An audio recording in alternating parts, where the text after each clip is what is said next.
Well hello everyone, a very good morning. आज सुबह सुबह आपके साथ, क्योंकि कल आदिल आलम वाली जो खबर आई और जिस पर हमने बात करी, मेरे दिमाग में और दिल से वो चल रही थी, वो रुकी नहीं थी। तो मैंने कहा यार, ये जो खबर आई और इसके आते ही हर तरफ जहां जहां नेपाल क्रिकेट की बात होती है, जो जो पेज नेपाल क्रिकेट को फॉलो करता है, हर जगह आदिल आलम की खबर थी। उसी तरह से जिस तरह से जब संदीप आए थे तो हर जगह संदीप थे। मैंने कहा यार नहीं, इतना आसानी से तो ये शांत नहीं हो सकता है, मुझे और जानना है इनके बारे। तो मैंने सोचा यार, जो हमने कल बात की, मैंने बहुत लोगों से सुना था, बहुत दिनों से ये बात चल रही थी, बट मुझे सेटिस्फैक्शन नहीं हो रही थी। तो मैंने सोचा यार, मैं ना कुछ इनकी पुरानी वीडियोस और निकाल कर देखता हूँ और अच्छे से समझने की कोशिश करता हूँ और देखता हूँ कि नेपाल क्रिकेट में क्या फ्यूचर हो सकता है। और जितना मुझे समझ में आएगा उस बारे में आकर के बात करेंगे और देखते हैं कि मुझे आप लोगों से और क्या पता। जैसे मुझे कल आप लोगों ने, बहुत सारे लोगों ने कमेंट्स में बहुत कुछ लिखा, उसको मैंने पढ़ा और मुझे और भी अच्छे से समझ में आया। लेकिन मैंने कहा नहीं यार, मुझे कुछ वीडियोस देखनी पड़ेंगी। और जब मैंने कुछ वीडियोस देखी तो मैंने कुछ ऑब्जर्व करा और वही ऑब्जर्वेशन के बारे में बात करने आया हूं। और उसमें मैं एनपीएल के बारे में भी बात करूंगा, बिकॉज नेपाल प्रीमियर लीग बहुत जल्दी आने वाली है। इनफैक्ट इसी महीने उसके डेट्स भी हमें मिलने वाले हैं। सो उस बारे में भी बात करेंगे कि आदिल आलम वहां पर किस तरह से अपना इंपैक्ट छोड़ सकते हैं। लेकिन सबसे पहले कुछ बारीकियां जिसको मैंने नोटिस किया और मैं उसको आपसे शेयर करूंगा। जैसे आपने बहुत सारे पावर हिटर्स को देखा होगा कि वो एक साइड पर बहुत स्ट्रांग होते हैं। जैसे अगर आप क्रिकेट बहुत टाइम से देख रहे हो तो न्यूजीलैंड के एक प्लेयर थे रॉस टेलर। रॉस टेलर जो थे, उनका लेफ्ट एरिया इतना, मतलब जो लेग वाला पार्ट होता है, लेग वाले शॉट्स, चाहे आप मिड विकेट बोलो या लॉन्ग ऑन बोलो या इधर फाइन लेग की तरफ बोलो, ये जो पूरा एरिया था ये इतना स्ट्रांग था कि वो बॉल को अच्छी अच्छी साइड से घुमा देते थे। तो उनका लेग वाला एरिया बहुत स्ट्रांग था। जैसे सूर्य कुमार यादव को आपने देखा होगा, उनका लेग वाला एरिया बहुत स्ट्रांग है, लेकिन उन्होंने अपने ऑफ पर भी उतना ही ज्यादा काम किया है और पिछले एक साल में उनका ऑफ भी बहुत स्ट्रांग हो गया। जब आदिल आलम की मैं वीडियोस देख रहा था तो मैंने एक चीज नोटिस किया कि आदिल जितनी स्ट्रेंथ से अपने मिड विकेट के ऊपर छक्के मारते हैं, जैसे बहुत सारे ऐसे बैटर्स होते हैं जिनका कोर स्ट्रेंथ होती है वो काफी अच्छी होती है, जब वो मूव करते हैं तो उनकी बॉडी अच्छी स्टेबल होती है और मूवमेंट बहुत अच्छी होती है और उससे वो पूरी पावर जनरेट कर पाते हैं। और वो चीज मैंने आदिल आलम में देखी, जब वो मिड विकेट के ऊपर से मार रहे हैं तो पूरी ताकत लग रही है, लग रहा है कि कोई ताकतवर आदमी उस बॉल पर मार रहा है। जैसे हमने कारिन पोलार्ड को मारते हुए देखा है, जैसे हमने रोमेरो शेफर्ड को मारते हुए देखा है। सो और बहुत सारे प्लेयर जिनको आपने इस तरह से मारते हुए देखा होगा, तो बहुत स्ट्रेंथ लगा के मारते हैं और that's a very good thing for a power hitter. लेकिन जो मुझे अलग दिखा वो ये कि जितनी पावर से वो कुछ लेग में शॉट्स मार रहे थे मिड विकेट के ऊपर से, उतनी ही पावर से वो कवर्स के ऊपर से ही मार सकते हैं। और ये चीज जो है, ये और ये बहुत ऐसा नहीं है कि अकेले आदिल आदिल आलम है जिनमें ये स्ट्रेंथ है, ऐसे बहुत सारे प्लेयर हैं। लेकिन जो भी प्लेयर हैं वो अपनी टीम के लिए बहुत ज्यादा फायदेमंद साबित होते हैं।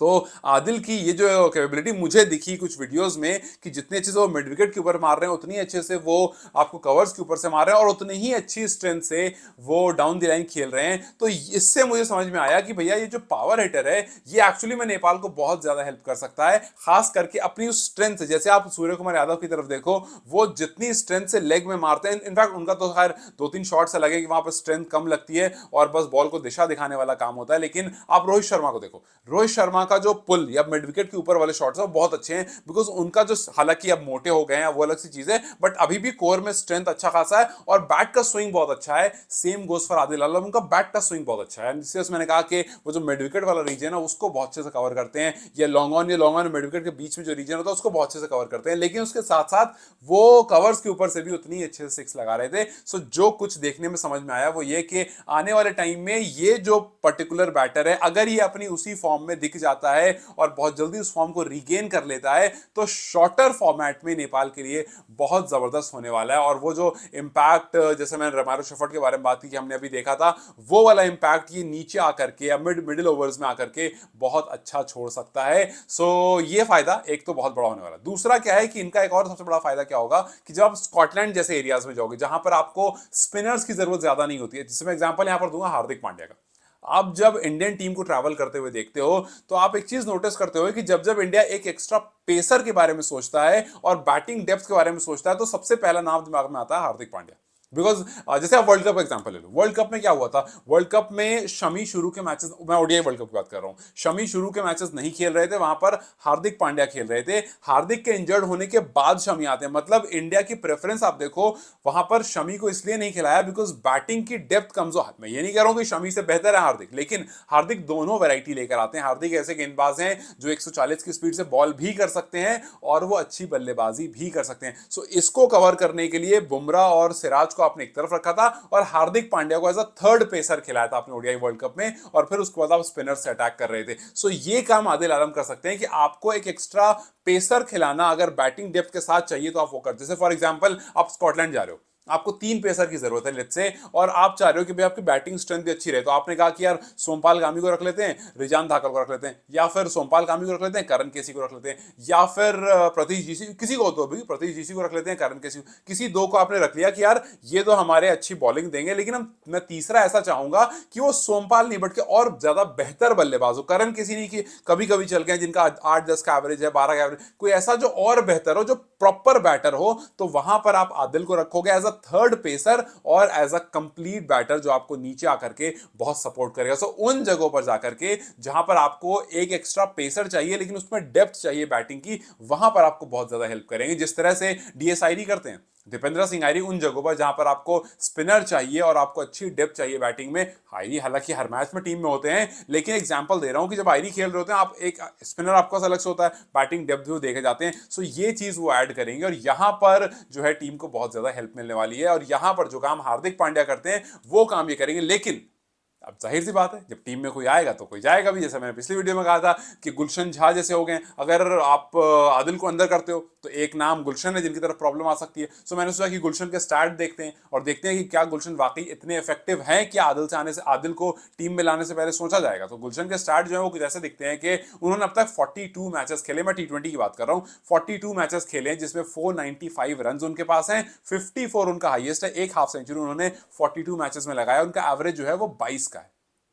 अब आप सोचो, बल्लेबाज ऑलराउंडर ही बल्लेबाज जिसने 42 मैचेस खेले हैं, एक बार हाफ सेंचुरी लगाई है, 22 का उसका एवरेज है, 141 का स्ट्राइक रेट है। इसको रिप्लेस करने के लिए आपको एक ऐसा खिलाड़ी चाहिए होगा जिसका 150 के आसपास का स्ट्राइक रेट हो और एवरेज कुछ इसी तरह से है, इससे थोड़ा बेहतर हो तो आप रिप्लेस कर दो, या फिर एवरेज नहीं, करंट फॉर्म अच्छी हो। करंट फॉर्म अच्छी होती है तो भी आप एवरेज और स्ट्राइक रेट और नंबर्स नहीं देखते हो कि भैया करंट फॉर्म अच्छी है, इसको टीम में ले लो। या फिर अगर आप विकेट्स की तरफ देखते हो तो इनके पास 23 विकेट्स हैं, इसमें 2 में 11 इनका बेस्ट है और इकोनॉमी 7.3 का है। तो एक ऐसा प्लेयर जो रिप्लेसेबल है, मतलब इनके नंबर्स ऐसे नहीं है जिसको आप रिप्लेस ही नहीं कर सकते हो। यस, गुलशन झा एक बहुत इफेक्टिव, बहुत इंपॉर्टेंट, और मैं ये नहीं कह रहा हूं कि भाई आदिल को लाओ गुलशन को हटा दो, नहीं, मैं कह रहा हूं कि आदिल के आने की बात होगी तो गुलशन को यह पता होगा कि भाई कंपटीशन तैयार हो गया है। और मैं अक्सर कहता हूं जब टीम में कंपटीशन तैयार होता है तो टीम ऑटोमेटिकली इंप्रूव करने लगती है। सो अगर आदिल के आने की बात होती है, अगर आदिल डोमेस्टिक्स में खेलते हैं, अच्छा परफॉर्म करते हैं,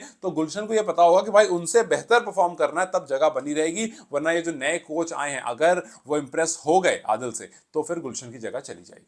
खैर, आगे बढ़ते हैं एनपीएल की तरफ। नेपाल प्रीमियर लीग बहुत जल्दी आने वाली, वी ऑल नो के नवंबर के आसपास वो शुरू हो जाएगी। इस मंथ में आपको 3-4 दिन बाद हो सकता है उसकी डेट भी आपके सामने आ जाएगी। सो अब सवाल ये है कि जो नेपाल प्रीमियर लीग है, जो लीग ही मारधाड़ वाली है, वहां पर आदिल आलम का क्या रोल होगा? सबसे पहला तो ये कि जो मिनी ऑक्शन होगा उसमें कौन सी टीम आदिल को पिक करेगी, मतलब किस कप्तान के अंदर वो खेल रहे होंगे और किस तरह से उनकी गेंदबाजी और बल्लेबाजी को इस्तेमाल किया जाएगा। बिकॉज अगर तब तक इनको टीम में नहीं लाया जाए, लेट्स से कि अभी आप कहते हो कि नहीं यार अभी बहुत टाइम बाद ही आ रहे हैं तो अभी तो हम इनको टीम में नहीं लेंगे, लेट्स से कोच कहते हैं कि नहीं नहीं इनको पूरा टाइम दो, इनको डोमेस्टिक खेलने दो, हम अभी हमारी टीम ओडीआई और टी20 के लिए तैयार है, इन्हीं 25 में से हम लेकर जाने वाले, हम किसी एक्स्ट्रा को ऐड नहीं करेंगे। आदिल को बोलो कि वो तैयारी करे, टी20 वर्ल्ड कप है, उसके पहले एनपीएल है, एनपीएल में अपने आप को प्रूव करे और फिर उसके आगे हम सिलेक्शन सोचेंगे। ठीक है, सो अब आदिल को करना बस ये होगा कि अपने आप को फुल फोकस्ड एक फॉर्मेट के लिए तैयार करना होगा कि भैया मुझे टी20 फॉर्मेट के लिए तैयार होना है, मुझे नेपाल प्रीमियर लीग में आकर के परफॉर्म करना है, जो भी टीम मुझे पिक करेगी वहां जाना है और वही छक्के लगाने जिससे लोग दीवाने हुए थे, वही रोमेरो शेफर्ड, एमएस धोनी वाले अपने हेलीकॉप्टर शॉट्स और मिड विकेट के ऊपर से पूरी ताकत से और कवर्स के ऊपर से पूरी ताकत छक्के लगाने हैं। बॉलर्स कोई भी हो, मेरा काम जो है वो उनको मारना है और वो अगर मैंने अच्छे से कर दिया तो मैं टीम में भी आऊंगा, मैं टी20 वर्ल्ड कप भी खेलूंगा, टीम क्वालिफाई भी होगी। सो इस टाइम पर नेपाल की जो प्रायोरिटीज है कि भैया ओडीआई टी20 वर्ल्ड कप खेलना है, ओडीआई स्टेटस बचाना है और फिर ओडीआई वर्ल्ड कप के बारे में सोचना है। सो ये जो है इस पूरे के बीच में आदिल को फोकस करना है कि भाई मैं किस तरह से एनपीएल में आकर के अपनी ऐसी परफॉर्मेंस रखूं कि दुनिया दीवानी हो जाए। जिस तरह से इस बार डीएस आयरीन का, दीपेंद्र सिंह आयरी जिस तरह से टी20 आपको नेपाल प्रीमियर लीग में खेल रहे थे, गेंदबाजी कर रहे थे, जबरदस्त ऑलराउंडर की भूमिका निभाई थी, कुछ उस तरह से आकर के अगर आदिल आलम एनपीएल में कमाल करते हैं तो फिर तो भाई कहानी सिंपल है कि आप उनको नेपाल की जर्सी में टी20 वर्ल्ड कप के लिए तैयार होते हुए पूरी तरह से देख लोगे। अब बस देखना यह है कि कितनी जल्दी वो टीम में आते हैं, कितनी जल्दी कम करते हैं, क्या एनपीएल के पहले या फिर एनपीएल के बाद। अगर एनपीएल के बाद तो अपने वो जो मीडियम पेसर वाला हिसाब किताब है उसको कितनी अच्छी तरह से इंप्रूव करते हैं, जिसकी टीम को काफी जरूरत है। बिकॉज स्पिनर्स टीम में बहुत सारे स्पिन ऑलराउंडर बहुत सारे हैं टीम में, लेकिन फास्ट बॉलिंग ऑलराउंडर उतने सारे टीम में नहीं है, या फास्ट बॉलिंग जो बैटिंग वाले ऑलराउंडर होते हैं, बैटिंग डोमिनेंस और फिर सेकंड उनकी बॉलिंग होती है, वो वाले नहीं है। उनकी तलाश टीम को, और इनफैक्ट उनकी तलाश हर टीम को रहती है, और बहुत कम टीम ऐसी होती है जिसके पास फास्ट बॉलिंग ऑलराउंडर होता है। स्पिनर्स वाले ऑलराउंडर आपको मिल जाते हैं, फास्ट बॉलिंग ऑलराउंडर जैसे इस टाइम पर अगर आप देखो, आप सिर्फ इंडिया की तरफ देखोगे तो आपको हार्दिक पांड्या दिखेंगे। हार्दिक पांड्या के बाद आपको दूसरा नाम दिखेगा नहीं, बहुत दूर जाकर के आपको नीतीश कुमार रेड्डी दिखेंगे, वो अभी उतने अच्छे फॉर्म में है नहीं, पूरा सीजन कैसे चला गया, गेंदबाजी सारे जो उनसे कराता नहीं है। सो यहाँ पर ही आप कितनी बड़ी से बड़ी टीम देख लो, देखो ऑस्ट्रेलिया इतनी बड़ी टीम है, आपको मिच मार्श दिखेंगे। सो बहुत सारी ऐसी टीम है जिसमें आपको एक दो या फिर एक भी नहीं दिखेगा फास्ट बॉलिंग ऑलराउंडर, और इसीलिए फास्ट बॉलिंग ऑलराउंडर बहुत क्रूशल होता है। अगर नेपाल ने आदिल आलम के उनका बेस्ट निकाल लिया, वो फास्ट बॉलिंग ऑलराउंडर जो हैं उसको स्टुअर्ट लॉ ने अगर निकाल लिया, उनको और इंप्रूव कर दिया, ग्रूव कर दिया, तो वहां से नेपाल के लिए बहुत ज्यादा एक ऐसा प्लेयर मिल जाएगा जो फिलहाल नेपाल के आसपास नहीं है। जैसे गुलशन झा है, गुलशन झा ने अगर अपने आप को इंप्रूव कर लिया तो आदिल गुलशन झा एक बहुत अच्छा लॉट हो जाएगा नेपाल के पास, जिसको सिचुएशन के हिसाब से खिलाया जा सकता है। सो यही देखना है कि क्या आदिल अपने जो मैंने वीडियोस देखी, जो मैंने देखा, मुझे पता आप लोग मुझसे ज्यादा जानते हो बिकॉज आप लोगों ने उनको लाइव देखा और ज्यादा बेहतर देखा, लेकिन मैंने जो उनकी वीडियोस देखी उससे मुझे ये समझ में आया कि भैया एनपीएल और अभी जो उनकी अपनी स्ट्रेंथ है उसको वो किस तरह से इंप्रूव करते हैं और किस तरह से अपने आप को प्रूव करते हैं और कितनी जल्दी वो टीम में आते हैं, ये सब कुछ डिसाइड करेगा कि नेपाल का वो जो दीपेंद्र सिंह आयरी, गुलशन झा और आदिल आलम, ये वाला जो पूरा पैक है, ये पैक कितनी जल्दी यूज होता है और कितना इफेक्टिव टीम में होता है। खैर, आपको क्या लगता है एनपीएल से पहले या फिर एनपीएल के बाद आदिल कितनी जल्दी टीम में ज्वाइन करेंगे, और कौन सी वो टीम होगी एनपीएल में जो आदिल को पिक करने में सक्सेसफुल रहेगी? मुझे कमेंट सेक्शन में जरूर बताएं। Till then you guys take care, I will see you soon, bye bye.